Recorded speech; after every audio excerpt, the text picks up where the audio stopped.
Exercise of preposition के part 13 में हम देखेंगे कुछ महत्वपूर्ण प्रीपोजिशन का प्रयोग, जिसमें पहला है बिसाइड एंड बिसाइड्स। देखिए पहला क्वेश्चन है, he was standing beside Mohan, वह खड़ा था बिसाइड मोहन। तो बिसाइड मोहन का मतलब हुआ by the side of, by the side of Mohan, के बगल में। तो बिसाइड का प्रयोग हुआ है के बगल में के अर्थ में, जिसको अंग्रेजी में कह सकते हैं बाय द साइड ऑफ। अगला है बिसाइड्स मोरल सपोर्ट। बिसाइड्स का मतलब होता है इन एडिशन टू, के अतिरिक्त। तो मोरल सपोर्ट के अतिरिक्त, नैतिक समर्थन के अतिरिक्त, he gave me money also, उसने मुझे पैसे भी दिए। नैतिक सपोर्ट के अलावे, मतलब उसको जोड़ता है, बिसाइड्स उस चीज को जोड़ता है। Your shirt is cheaper beside mine. अब यहां पर देखिए, your shirt is cheaper beside mine का मतलब हुआ इन कंपैरिजन टू, की तुलना में, मतलब मेरे शर्ट की तुलना में तुम्हारा शर्ट ज्यादा सस्ती है। He looks smart beside his brother, वही अर्थ में आया है कि तुलना में, वह देखने में स्मार्ट लगता है अपने भाई की तुलना में, मतलब in compare to his brother, अपने भाई की तुलना में वह ज्यादा स्मार्ट लगता है। ही टीचेज फिजिक्स बिसाइड्स केमिस्ट्री, वे पढ़ाते हैं फिजिक्स पढ़ाते हैं केमिस्ट्री के अलावे। तो यहाँ पर बिसाइड्स केमिस्ट्री का मतलब हो गया इन एडिशन टू केमिस्ट्री, मतलब केमिस्ट्री के अलावे भी। ही सैट बिसाइड हर, वह बैठा रहा बिसाइड हर, उसके बगल में, ऑल नाइट, सारी रात। उसकी तबीयत खराब होगी, उसकी पत्नी होगी, तो वह सारी रात जो है सो बेचारा उसके बगल में बैठा रहा। What other sports do you play besides cricket? Cricket के अलावे तुम और कौन से दूसरा स्पोर्ट्स जो है खेलते हो, क्रिकेट के अलावे। He was beside himself with rage, यहाँ जो है कंडीशन बता रहा है उसका, और वह ऐसा कंडीशन है कि वो अपने आप को कंट्रोल नहीं कर पा रहा है।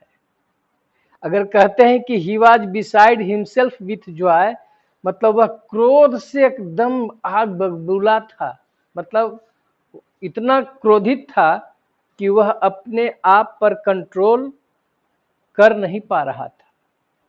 उसी तरह से he was beside himself with Joy अगर रहे तो खुशी से एकदम जो है सो, खुशी से एकदम अभिभूत था, मतलब इतनी जबरदस्त खुशी थी कि वह अपने खुशी पर नियंत्रण नहीं कर पा रहा था।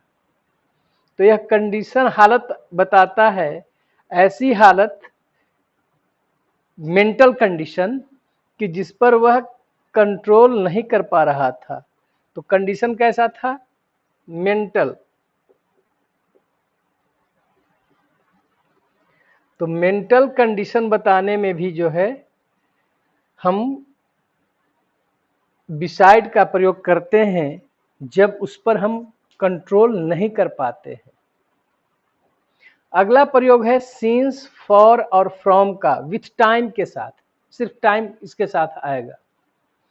जैसे ही has been teaching here since 2010, point of time पहला प्रयोग है, 2010 पॉइंट ऑफ टाइम है, निश्चित समय है।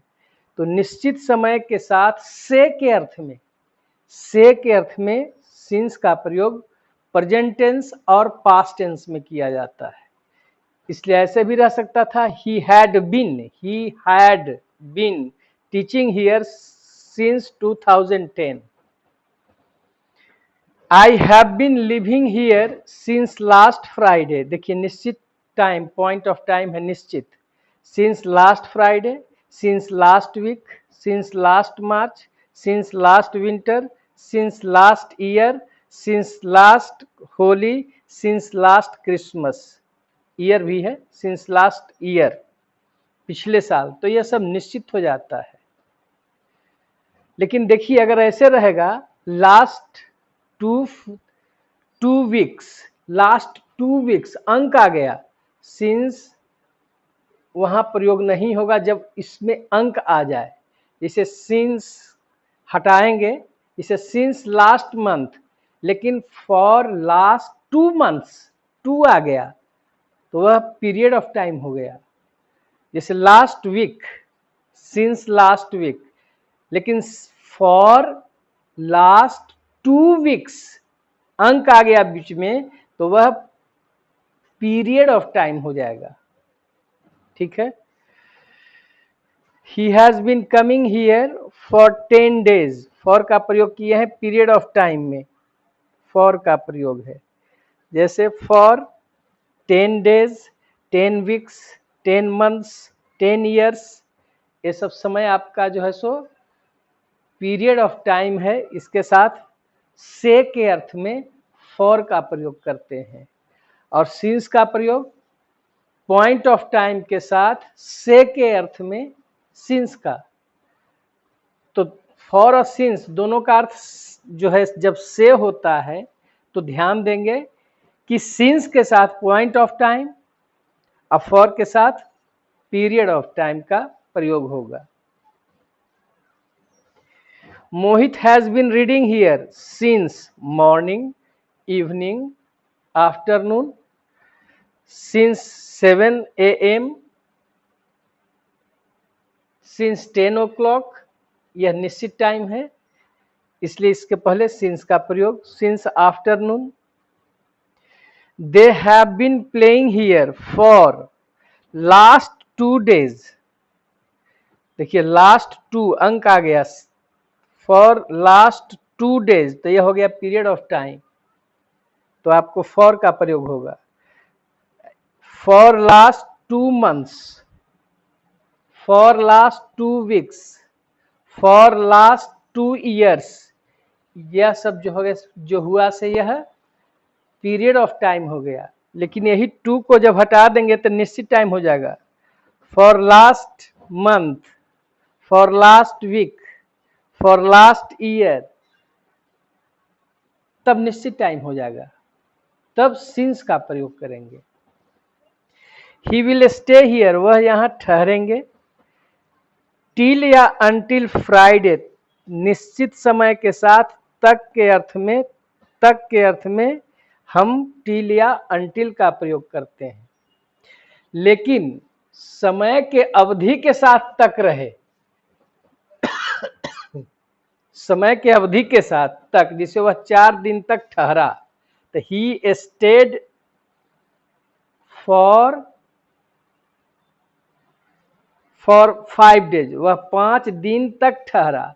तो फॉर 5 days तक के अर्थ में समय के अवधि, पीरियड ऑफ टाइम, तक के अर्थ में पीरियड ऑफ टाइम जब रहे तब फॉर, जैसे 4 दिन तक, for 4 days, for 10 months, for 2 years, तक के अर्थ में समय के अवधि, पीरियड ऑफ टाइम के साथ, पीरियड ऑफ टाइम के साथ तक के अर्थ में फॉर। अब पॉइंट ऑफ टाइम में यदि तक लगा हुआ रहे तो टिल या अंटिल या बाय का भी प्रयोग कर सकते हैं तक के अर्थ में। कैसे समय के साथ? पॉइंट ऑफ टाइम, निश्चित समय के साथ। लेकिन पीरियड ऑफ टाइम के साथ तक रहे तब फॉर, FOR, फॉर का प्रयोग करते हैं। आई शैल स्टार्ट माई टीचिंग, मैं अपना पढ़ाई शुरू करूंगा। फ्रॉम फ्राइडे, देखिए आपका फ्यूचर टेंस में वाक्य है, तो फ्यूचर टेंस में पॉइंट ऑफ टाइम के साथ जब से लगा हुआ रहे, हिंदी से, तब फ्रॉम का प्रयोग करेंगे। फ्यूचर टेंस में सिंस का प्रयोग नहीं होता है। ठीक है, आगे देखते हैं।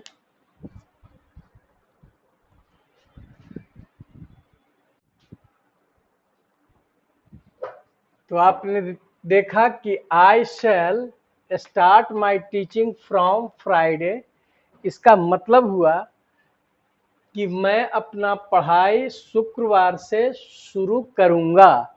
शुक्रवार से मतलब आने वाला समय, मतलब फ्यूचर टेंस है। तो इसका मतलब कि फ्यूचर टेंस में यदि पॉइंट ऑफ टाइम लगा हुआ रहे तो उसके साथ से हिंदी में सिर्फ फ्रॉम का प्रयोग करेंगे, क्योंकि सिंस का प्रयोग फ्यूचर टेंस में नहीं किया जाता है। एक और एग्जाम्पल है, he employee, the employee will be given, जो इम्प्लाई है, जो कर्मचारी हैं, उनको नया स्केल दिया जाएगा फ्रॉम नेक्स्ट ईयर, अगले साल से। तो यहाँ पर फ्रॉम का प्रयोग किया। तो समय जब निश्चित हो, पॉइंट ऑफ टाइम हो और वाक्य फ्यूचर टेंस में हो तो फ्रॉम का प्रयोग किया जाता है, सिंस का प्रयोग गलत माना जाता है। अब है इन और विद इन। जैसे वी लिव इन इंडिया, मतलब बिगर प्लेस के लिए जो है सो हम इन का प्रयोग करते हैं। ही लिव्स एट पटना इन बिहार। अब इसमें देखिए, पटना और बिहार स्थान है, तो छोटा स्थान के पहले एट और बड़े स्थान के पहले इन का प्रयोग करते हैं। तो स्मॉल प्लेस के लिए एट और बिग प्लेस के लिए आप इन का प्रयोग करते हैं। ही वॉज इन द रूम, वह कमरे में है। किसी चीज, किसी दायरे के अंदर, किसी दायरे के अंदर और स्थिर रहे या गतिशील रहे, उस दायरे के अंदर में ही स्थिर रहे या गतिशील रहे तो हम इन का प्रयोग करते हैं। तो यहाँ तो स्थिर है, he was in the room. Children were playing in the room, बच्चे रूम में खेल रहे हैं, मतलब गतिशील अवस्था है लेकिन उस दायरे में, किसी चीज के भीतर, अंदर। तो इसी स्थिति में, हम दोनों स्थिति में स्थिर रहे या गति में रहे तो हम इन का प्रयोग करते हैं। लेकिन नोट में आप देखेंगे, some children were going into the room, यहाँ पर इनटू लगा है। कुछ बच्चे कमरे में जा रहे थे। कहाँ से जा रहे थे? बाहर से। तो बाहर से अंदर जाने की जब स्थिति आती है, बाहर से जाकर के आप अंदर जाते हैं, तो उस स्थिति में आप इनटू का प्रयोग करते हैं, न कि इन का। अगला है I walk in the morning wider extent of time, मतलब बड़े समय के लिए इन का प्रयोग। इन the morning, in the evening, in the afternoon. I walk in the night, तो इन द नाइट का मतलब बता चुके हैं, खास रात। एट नाइट मतलब जनरल रात को कहा जाता है। I walk in the morning, ठीक है। He came here in the morning, bigger time में, इन जनवरी, इन विंटर, इन 2010, मतलब जो वाइडर एक्सटेंट ऑफ टाइम जो है, मतलब बिग टाइम जब रहे तब उसमें इन का प्रयोग करते हैं। अब he is in trouble, he is in debt, कर्ज में है। He is in a hurry, in haste, in good health, in a miserable condition. तो स्टेट या कंडीशन किसी व्यक्ति के स्थिति या हालात को बताने के लिए हम इन का प्रयोग करते हैं। ही इज इन ट्रबल, वह परेशानी में है, कष्ट में है। ही इज इन डेट, वह कर्ज में है। ही इज इन ए हरी, जल्दबाजी में है। इन हेस्ट, जल्दबाजी में है। हरी में ए लग करके आता है, हेस्ट में नहीं आता है आर्टिकल, हरी में ए लगता है। He is in good health, अच्छा स्वास्थ्य है। He is in a miserable condition, दयनीय हालत में है। तो किसी व्यक्ति के अवस्था को, स्टेट को, कंडीशन को, हालत को बताने के लिए इन का प्रयोग करते हैं। My father is in bad health, मेरे पिताजी की जो हेल्थ जो है अच्छी नहीं है।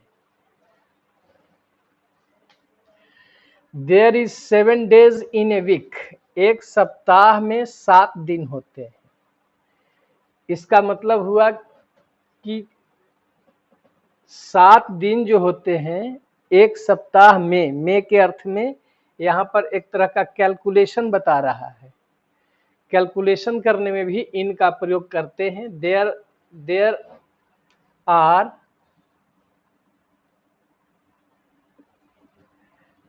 Are 7 days in a week.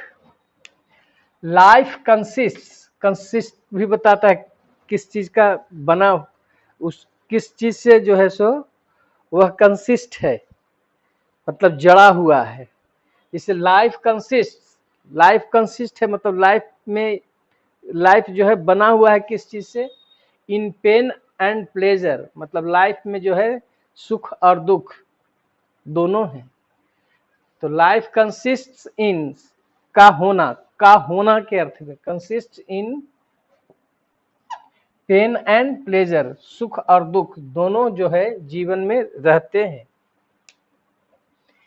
He was dressed in sari, in silk sari, in uniform, in a red coat। पोशाक बताने में क्या पहने हुए था। He was in dhoti and kurta.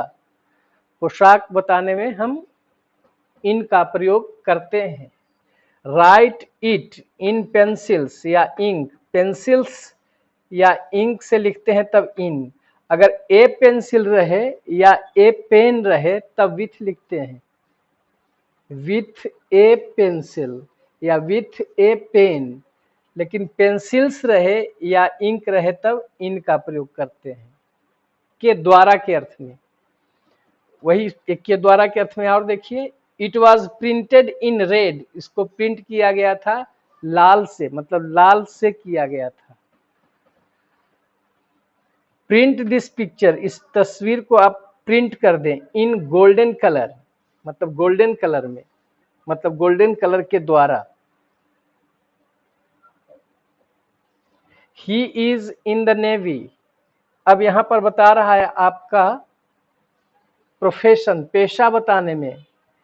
जैसे he is in the navy, he is in the air force, he is in the army, he is in politics, किसी के प्रोफेशन को बताने में इन का प्रयोग करते हैं। जैसे he is in teaching profession.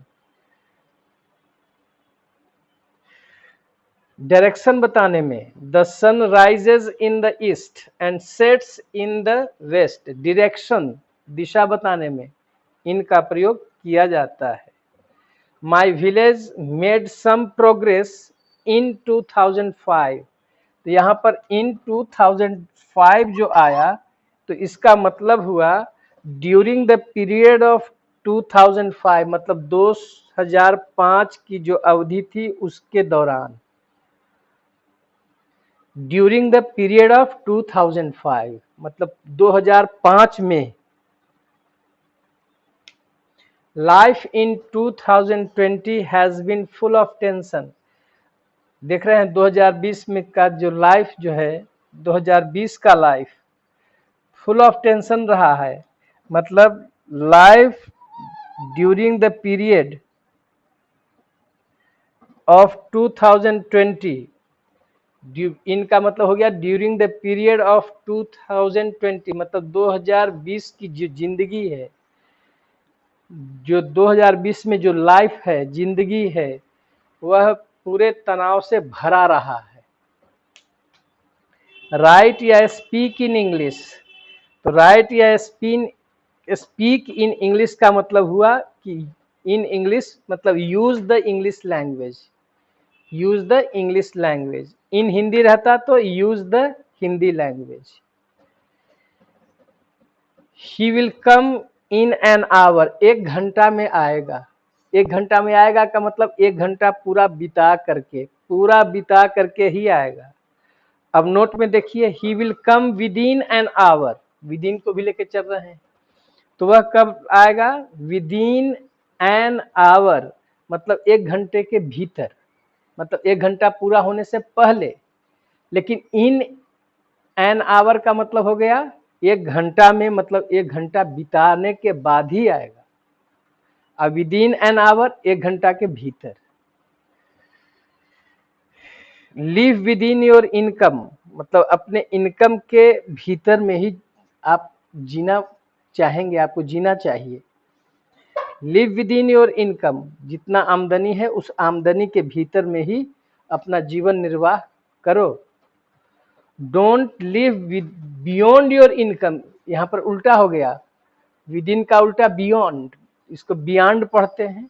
Don't live beyond your income, मतलब अपने इनकम से बाहर जा करके मत जियो, न तो समस्या में, कर्ज में फंस जाओगे। Bihar is rich in good grains, Bihar जो है गुड ग्रेन से समृद्ध है।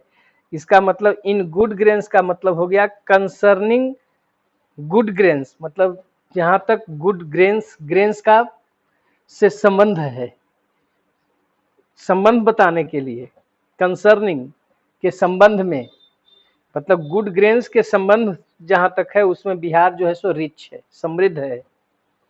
द मदर इन हर, बहुत अच्छा प्रयोग है, the mother in her cried out, मातृत्व का जब प्रेम आया तो वह चिल्ला करके रोने लगी। किसी बच्चे को देखा खराब हालत में, कोई औरत जा रही थी तो उसको देख करके उसमें मातृत्व का जो है मातृत्व स्नेह आ गया, जिसके चलते वह चिल्ला करके रोने लगी कि देखो इस बच्चे को क्या हो गया।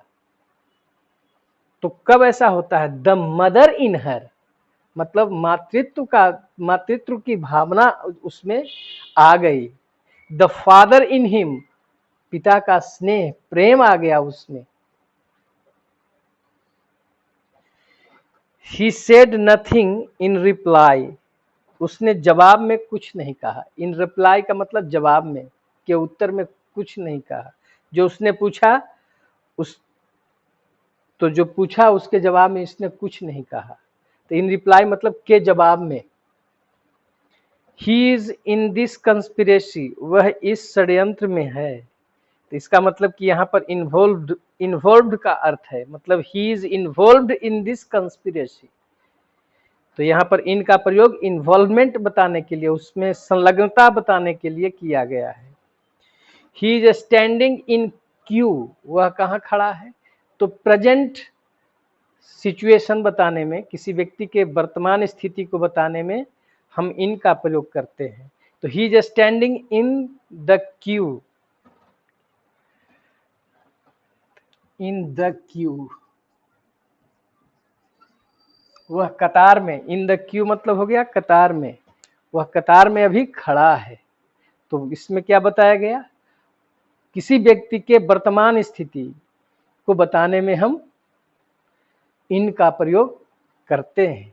तो इस तरह से आपका जो यह पार्ट था, आपका एक्सरसाइज ऑफ प्रीपोजिशन पार्ट 13 यहाँ पर समाप्त होता है।